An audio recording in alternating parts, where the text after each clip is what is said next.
هم به د پیسې بچت شي، هم به د په ملک امن راشي، هم سره او دا کارونه به سره یو بل سره نه کوو. نه دې د حل لار شته، نو حل به راباسو، حل به راباسو. حل تاسو نه شوي سئ، زه درته حل باسم. تورخم کې دوی مرز جرګه درځي او نه خلاصوي. خبره ته غوږ شه کنه، مونږ یو شی بند کو بیا دې په اسانه نه خلاصو. د دې حل لار څه شی ده زه درته وایم. هم به د پیسې بچت شي، هم به د په ملک امن راشي، هم به د IMF له قرضونه خلاص شي، هم به پاکستان ترقي کوي. قسم به خدای چې 10 کاله بعد مې دوبۍ درته جوړه کړې نه وای. حال ما سره ده. د پاکستان د فوج مشر به زه شم، د استبلیشمنت مصر به عقاب الحنفي شي، وزیر داخله به فهیم شنواری سي. ما دا کار مکو 1 میلیون فوج نه 50,000 فوج د ما په کار ده. ایټم بم به ما ته راکې، دربر د مزایل به ما دا ټول به ما ته راکې، بیا د پاکستان کې څوک نامني راولي. ایټم بم دوره په اسانه ایټم بم ما ته ګوره، خبرې ته غوږ شه، خبرې ته غوږ شه امیر صاحب. هندوستان د تا دشمن د ایټم بم ته لاړه دی، اول خو به هغه نه درته پوه سه. اسرائیل بم رانه په قرار پاتې نشي. دا نور فوج د ټول کورونو ته راشي. ودرېږه 100 وزارتونه دي، د ما 100 نه دي په کار، 15 دانې مې په کار دي. نور مشاورین ټول کور ته لیږم. مراعات، مفت بجلی، مفت ګیس، مفت ډیزل، مفت پټرول، مفت ګاډي په سرکار باندې بند. پارلمنت کې د ما 600 کسان نه دي په کار، صرف 1.5 مې په کار دي، د سړي زامن مې په کار دي. مراعات به نه وي، بجلی به مفت نه وي. د تاسو په ملک کې د جماعت بیل یونټ په 100 روپۍ ده، او د فوجي او د پارلمنټریان او د وزیر او د دوی مراعات وګوره چې څومره دي. د جماعت ټولو جماعتونو بجلی به فری وي، د مدرسو به فری وي، فانډینګ به ټول حکومت ورکوي. ته بیا وګوره زه دا ملک درته سموم که نه. خدای ستاسو سټ مات که غله مو کېنولي دي. یو د په بابا جونز کې په اسټرالیا کې جزیرې جوړوي، بل د په خلیج کې جوړوي، بل د په امریکا کې جوړوي. چیف جسټس د ریټایر سي امریکې ته ځي، آرمي چیف د ریټایر سي تښتي امریکې ته ځي، صدر د چې ریټایر سي وزیر اعظم د هغه نه خلاص شي، د غلا دوسیې دي. ما ته دا ملک حواله کوي. اولینی کار چې زه کومه په 400 چوک کې به یې ملولي راځوړندومه. یو په هر صوبې کې په هر ضلع کې یو غدار درته راځوړندوم، په سر کې به یې ملولي وي. ته بیا وګوره چې امن راځي که نه راځي. ته وګوره چې بیا رشوت، فساد، غلا چې چا کول هغه به ډایرکټ اعدامي. جیلونو کې چې څومره قیدیان دي، چا موبایل غلا کړی، چا 50 لکه پاکستاني روپۍ غلا، دا ټول خوشې کوم. غټ غټ غړه نیسم، غټ غټ واړه غله په چارجر د غال نیولی 15 کاله قید. دا څه سړیتوب ده؟ افغانستان کې 52 ملکونو د امریکا او د پاکستان په شمول دلته امن رانه وسته. 15 ملایان طالبان راغلل، امن ده. تورخم دروازه ته وای بند ده، تا بنده کړې ده، زه نه خلاصوم. زه تورخم ته ضرورت نه لرم. ولې دې بندوله؟ ته اوس په ما باندې خپلې خبرې منې، تورخم بندی؟ ولې ضرورت نه لري؟ هیڅ ضرورت نه ورته لرم. د تا خو صاف پاپړ مې نه دي په کار، ایکسپایر دوايي مې نه ده نه په کار، ایکسپایر غوړي مې دي نه دي په کار، د پنجاب وړه مې نه دي په کار. بالکل را لیږم. ته چې زما د میوو په وخت کې تورخم بندوي، تا د مالټو په وخت کې د بند دي، تا د کیلو په وخت کې د بند دي. زه انار در لیږم او ته ماته ټیپر را لیږې. زه مڼې در لیږم، ته ماته مولی را لیږې. زه په تاوان کې یم. انګور وخت کې ته لارې بندې کې، زما 15,000 ټیلرونه د انګورو شربت رواني. امیر صاحب، پاکستان ایټمي هیواد ده.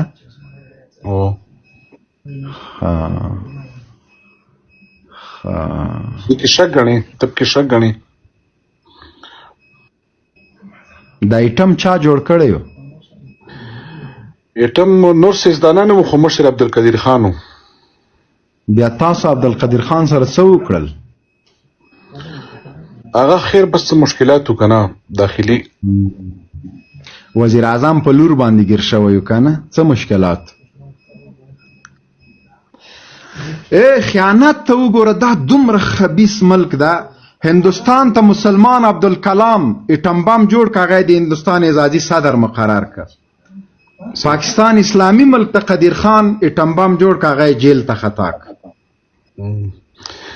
جنرال صاحب زړه خو ډېر غواړي ډېر وخت پس مو ولیدې او به سلام تر وخته مو سهار مونځ ټیم دی نه بس سلام نن بدنل خدای کې بل څه وځي سم دی چې مانځه ټیمي بس. جنرال صاحب یو څه سورینه زه هم نه لرم.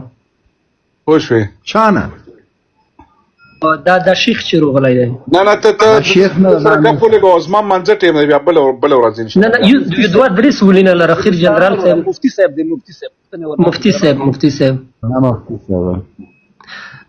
جنرال صاحب اول سلامونه درته غواړم. ټولې دین کې تکتین زر سوال دی کوم چې جامه دې تیریږي. شاشه سوال دا دی چې هغه مفتی صاحب مو په خیال فرام جاپان نه چې دی دادو په د وزیرستان چې کوم حالات لګیا دی په دغه شی د مفتی څه نظر ورکوي؟ وروره زه خو مخکې ما جنرال صاحب ته ویلي چې باید چې زموږ په ارض کې چې امن د امن کوشش وکړو، موږ سره یو پښتانه یو که اخوا پښتانه که دی خوا دی ښه ګاونډیتوب سره وکړو او یو بل سره د امن اجرې د امن جماعتونه د امن ځایونه چا ډنګ کړل په وزیرستان کې؟ دهشتګردو. دهشتګرد څوک وي؟ دهشتګرد چا معلوم کړي؟ څنګه وزیرستان چې بمبار شو؟ وزیرستان چې معلوم کړي؟ وزیرستان چې بمبار شو چا وزیرستان بمبار کړو؟ نو هغه دوی و چې د موږ سیاته ورزوس والله علم چې دا څه کیسه موږ وزیرستان نه زپټول مرم جنرال صاحب د کوم د چوول کنه چې داغه مسافر وي په کې زموږ څو کلیوالان دي تر اوسه ورک شوي دي او نو موږ دعاګانې ورته کوي چې خدای تعالی د روح کور ته رانه ولي. ولې خو بس زموږ کورونه اړن کړي دي، زموږ جماعت زموږ مدرسې شهیدانې کړي دي. نو هیڅ کله د پاکستان فوج دا مرتدین دي، دا منحس دي. د دغه په اړه باندې هر مسلمان، هر پښتون، هر افغان، هر انسان ملک کمزوري او داخلي اختلافي کنه خو داخلي نه دی ځکه مو یا چې په غټه غ باندې چې دی کنه په غټه سطح باندې د مسلمانانو کې واحد داسې ملک دی چې نور هغه پر غونډي کارابان دي کدا نور دي کنه یو هغه شته چې اسرائیل مسلمانان چې داسې مملکت ته یا داسې فوج دی کنه چې اب خپل کته باندې برید کوي لکه د دلال مسجد و چې د مسلمانانو په نامه باندې د پاکستان فوج جوړ کو په وزیرستان چې کوم علما وو د پاکستان په نامه باندې فوج. زه تاسو یو خبره کوم شخصي اوس لګا پرویز مشرف او غلطي بنشو یو کس په غلطي باندې خټول مکت نشي کولای کنه د وزیرستان یو کس وو یا د وزیرستان یو جماعت مدرسه وا د وزیرستان یو پیغلوا یو مدارس وو د بجوړ د سوات د مومند د اپریدي د اورګزي د خلک ته معلوم وي چې چا په دغه خاوره کې په شهادت ورسول. اورور دا بس بد لکه ټیم غوړي کنه او نه ټیم نه غوړي ګوره هر ځای کې چې تاسو ناسته واړه کوي او د دین او د اسلام خبره کوي کنه نور د خپل دین خپ جرأت سره خلکو ته معرفي کوي به منسوب مکوي. چې کلم په افغانستان کې د جهاد خبرې کولې د وزیرستان د خاورې نم پوښ ځوانان ورلېږل اوس د وزیرستان په خاوره کې د تاسو باندې مفتیان باید په وزیرستان کې د وزیرستان د کونډې یتیمانو پوښتنه الله سړی لاړو کنه ولې سړی ته ما ښه جواب لرو د تا زما आवाज کته شوی ولته आवाज میک مې بندو خو بخه سلام علیکم جنرال صاحب مبین او تاسو دوستانو ته او لیدونکو ته ټول ته سلامونه. دې چې دا خبره وکړه چې اسرائیل تا به ورته ویلې چې 10,000 فوجیان تاسو ولېګل اول اسرائیل ته او په اسرائیل کې چې دا کم جنگ فلسطین د مسلمانانو اول چا وجل دا خو ورنه دا پښتنه کړه دا کم اسرائیل وای دا منظور پښتون باندې چارته دلته لیکلي چې حمله په باندې شوې ده او حالات کافي. جنرال صاحب په څوک په دې اړه باندې معلومات لري چې منظور پښتون باندې رښتیا هم برید شته وګوره دا بدلون خبروي جنرال صاحب نه دا خبرونه دي دا رښتینی خبرونه نه جنرال صاحب دا سه هوایي خبرې دي.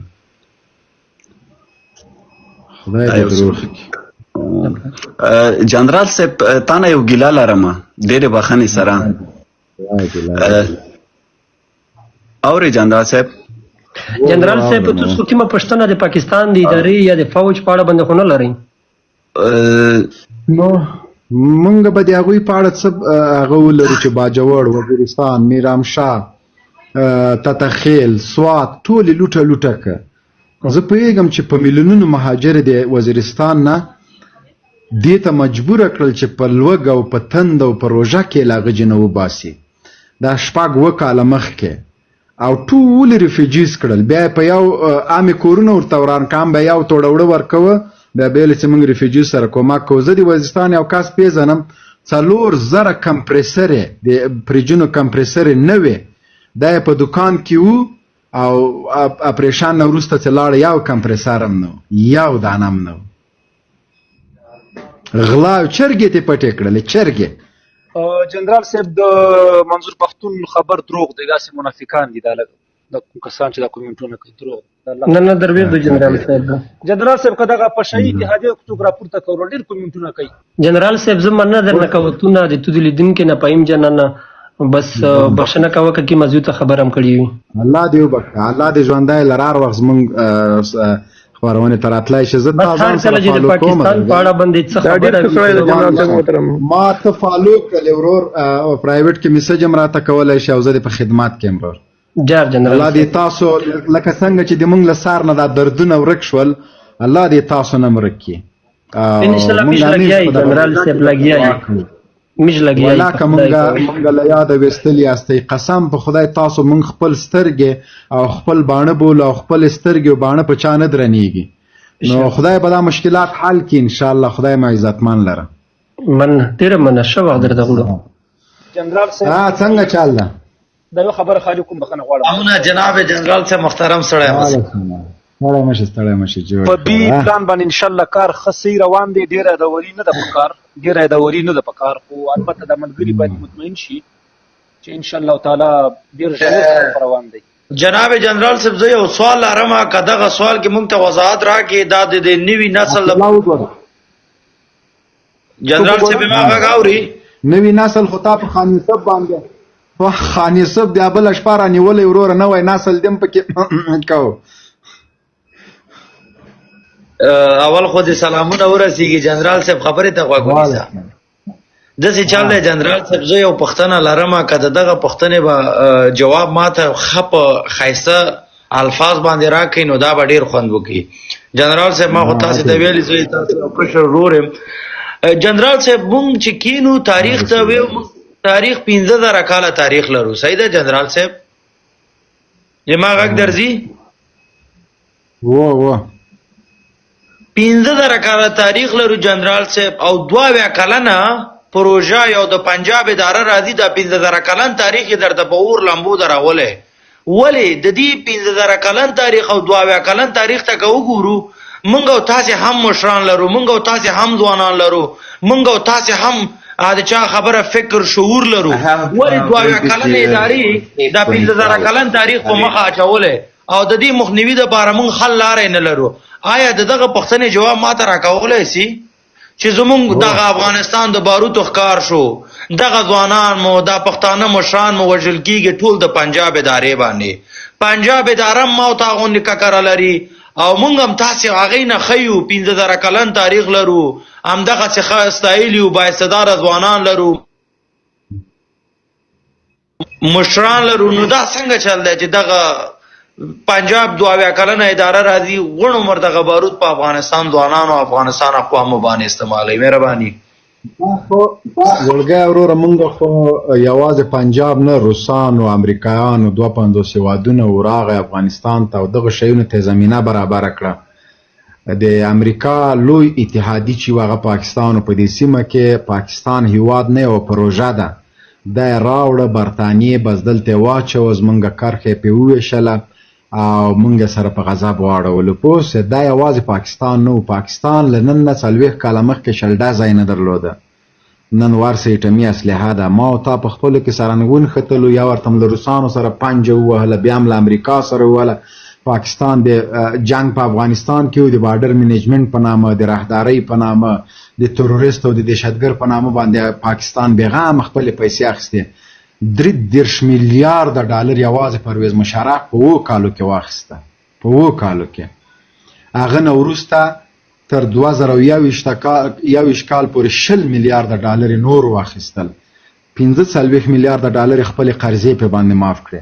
عین د روسانو په وخت کې موږ په جهاد کېلو، زما په نوم باندې د مجاهد په نوم باندې کشچنګر راتله، که غوړي راتله، که راشان راتله، که پیسې راتلې، که خیمې راتلې، که امکانات راتلل. ما په یو کیم کې د جلوزو کیم ورته وایي یو چا راته قصه وکړله، 4000 نو موټر سې مجاهدینو ته راغلي، ټول جرمني همالته کاټن بسته هغه ته پاکستانیانو ته پاتې شول. نو هغه وخت هم خپل ځان موړ که، دا وخت هم دعا کوه چې بیا ما او تا په خپلو کې سره وننښلو، بیا دوی همدغه ته ناست دي. نو که مونږ اتفاق وکړو، مونږ اتحاد وکړو، مونږ دا وطن خپل وبولو، مونږ ووایو چې دا وطن کې که مشکلات دي، که ستونزې دي، دا د دې جوګه نه دي چې مونږ ووایو چې نظام دې بدل شي. جنرال صاحب تر کله پورې دغه مشکل زما او ستا په مشرانو کې دی، او که نور تر کله پورې به دغه ځوانان تا ته پته ده په دغه ځنګلونو؟ دا مشکل خو زما او ستا په ملک کې ده چې ملک مو له معدنو ډک ده، له طلاو ډک ده، له لیتیمو، له تیلو، له هر شي ډک ده. نو یا وایي ما ته یې راکړه، بل وایي ما ته یې راکړه، یا وایي دی یې رانه ونیسي، بل وایي دی یې رانه ونیسي. ما او تا خپله وروره ګله زه پردي ملکو کې وروره مزدوري کوو، انجینر موزي، ډاکټر موزي، قومي مشر موزي، عالم موزي، ټول ځینو. معدن په چا باندې راسپړې، کار په چا کې، انجینري په چا کې، تعمیر په چا جوړې. بس خپله کې مونږه ټوپک لرو خو مرمۍ نه لرو، جوړولی نسو، هغه هم په خیرات دي. نو عبدالله وروره ښه یې جوړې؟ خدای دې خوشحاله. اورې تواب عبدالله لکه چې روزه ماته یې کړي، خدای دې نه عبدالله تواب عبدالله مصروفه د پاغه کې. جنرال صاحب دغه یو مې مخکې راخېځولی و د مولانا د ډلې و، هغه ریل هغه کوس نه پوهېږم ولې نه ټیکار پرېښوله کسې.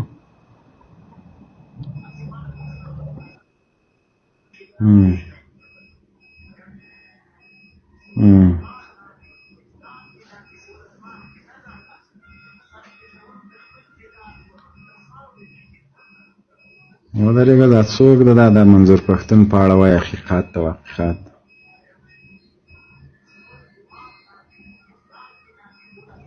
دا د جنوز پاڼې ته څوک لاړ شي ورې ډایرکټ معلومات کېږي. نه هغوی دا راپور نه ورکوي. جیو نیوز ټویټر کې وګورئ. ته ودرېږه زه لایف قطع کوم.